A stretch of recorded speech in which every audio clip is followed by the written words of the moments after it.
RPSC और अधीनस्थ board के पसंदीदा 5 प्रश्नों की डोज हर बच्चे को रोज में आपका स्वागत है। मैं हेम सिंह गुजर। आज का पहला क्वेश्चन साइंस का है। किस ग्रंथि के लुप्त हो जाने पर आदमी बूढ़ा हो जाता है? बहुत प्यारा प्रश्न है। अर्थात कौन सी ग्रंथि है जो अपना काम करना बंद कर देती है, आदमी बूढ़ा हो जाता है? तो बता देता हूं, थाइमस ग्रंथि जो बचपन से ही प्रारंभ होती है और इस ग्रंथि का कार्य क्या होता है? कोशिकाओं का निर्माण करना और कोशिकाओं को प्रशिक्षण देना, मतलब ट्रेनिंग देना। किस चीज की ट्रेनिंग देती है? बीमारियों से लड़ने की, यानी प्रतिरक्षा प्रणाली विकसित करने की ट्रेनिंग देती है। किसको? कोशिकाओं को। तो हमें याद रखना है 65 की उम्र तक होते होते जो थाइमस ग्रंथि है वो काम करना बंद कर देती है। किसी किसी के 45 की उम्र में ही काम करना बंद कर देती, तो भाई साहब वो 45 में ही उसके चेहरे पे झुर्रियां पड़ जाती है और बूढ़ा दिखने लग जाता है। तो थाइमस ग्रंथि अगर बंद नहीं हो तो आदमी कभी बूढ़ा ही नहीं होता है। याद रखना है थाइमस ग्रंथि। हाँ जी, नमस्कार। आज का दूसरा क्वेश्चन, राजस्थान विधानसभा की पहली महिला अध्यक्ष कौन थी? अर्थात प्रथम महिला जो विधानसभा अध्यक्ष बनी थी राजस्थान में। तो आपको बता देता हूं, एक समय आया था जब 12वीं विधानसभा राजस्थान की थी, तो उस समय एक कंडीशन बनी थी। राजस्थान के तीनों जो मुख्य पद थे, तीनों बड़े पद थे, वो तीनों के तीनों महिलाओं के द्वारा सुशोभित हो रहे थे।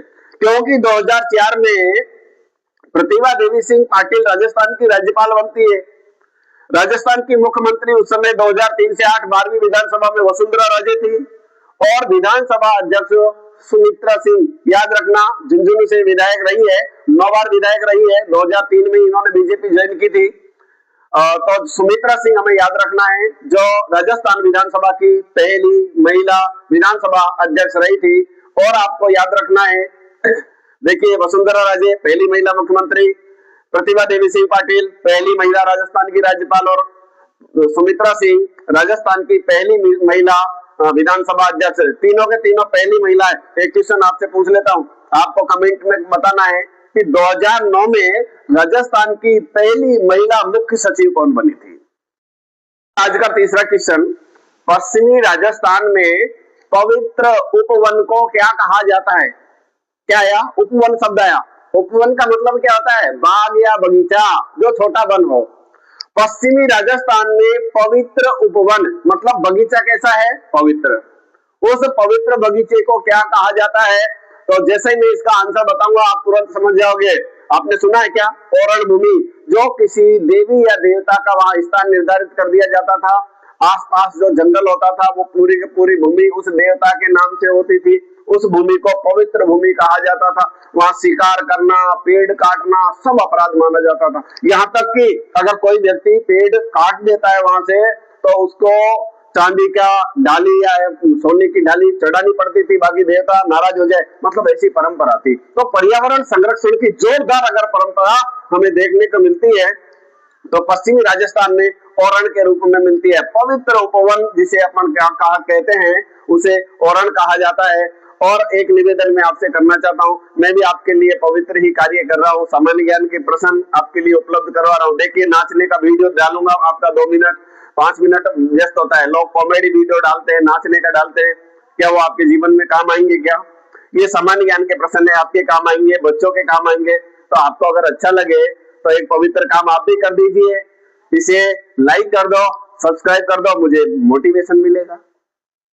हाँ जी, आज का चौथा क्वेश्चन, साइबेरियन क्रेन अर्थात साइबेरियन सारस के लिए राजस्थान का कौन सा अभ्यारण्य प्रसिद्ध है, जिसे पक्षियों का स्वर्ग कहा जाता है? बता दो। देखिए, केवला देव घना पक्षी अभ्यारण्य, नाम सुनो, केवला देव। केवला देव नाम तो इसलिए पड़ा कि यहाँ पर केवला देव शिव जी का मंदिर है। घना पक्षी अभ्यारण्य, पक्षी अभ्यारण्य निश्चित रूप से पक्षी अभ्यारण्य ही है। 370 प्रकार की प्रजातियों के पक्षी पाए जाते हैं। हमारा प्रश्न ये था कि साइबेरियन सारस जो है वो किस अभ्यारण्य में आते हैं, और साइबेरियन सारस जो लगभग 5 से 6 हजार किलोमीटर दूर साइबेरिया से यहाँ पर आते हैं।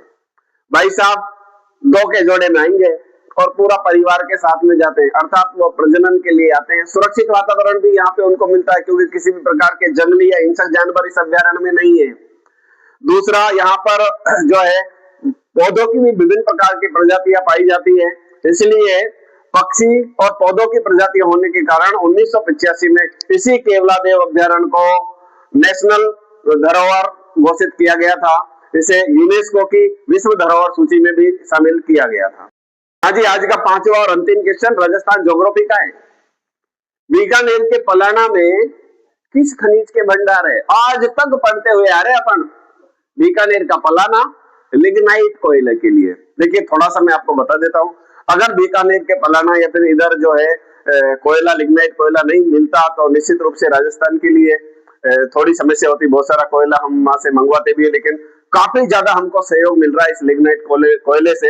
हालांकि ये निम्न श्रेणी का कोयला है, लेकिन राजस्थान राज्य विद्युत उत्पादन निगम लिमिटेड इस कोयले से बिजली बनाता है और राजस्थान को चकाचौंध रोशनी जो मिल रही है, क्योंकि बरसिंहसर में हमने विद्युत जो बनाई जाती है वो भी इस लिग्नाइट कोयले से बनाई जाती है।